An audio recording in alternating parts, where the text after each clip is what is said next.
सबसे पहले तो मैं पाकिस्तान पीपल्स पार्टी और उसकी सूबाई हुकूमत उसके इस तर्ज़ अमल की मजम्मत करता हूँ कि जो वो मुसलसल इलेक्शन के ख़िलाफ़ हीले बहाने बना रहे हैं, गलत तरीके से चीज़ों को पेश कर रहे हैं और एक मरतबा फिर बल्दियाती इंतखाबात से फ़रार हासिल करना चाह रहे हैं। कहा यह जाता है कि हम बल्दियाती इलेक्शन इसलिए मुनक़िद नहीं करा सकते क्योंकि हमारे पास पुलिस मौजूद नहीं है और लॉ एंड ऑर्डर का मसला है और पुलिस एहलकार सैलाब ज़दगान की मदद कर रहे हैं। मैंने पहले भी सवाल किया था और एक मरतबा फिर मीडिया के ज़रिए से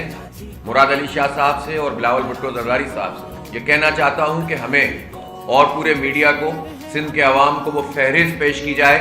उन तमाम पुलिस अफसरान की जिनको डिप्यूट किया गया है सैलाब ज़दगान में कराची से निकाल कर, और पुलिस कांस्टेबल्स की और जितने भी रैंक पुलिस के बनते हैं उन सब की। जाहिर सी बात है कि ये एक गलत बयानी है, गलत बात है जो सीएम साहब कर रहे हैं।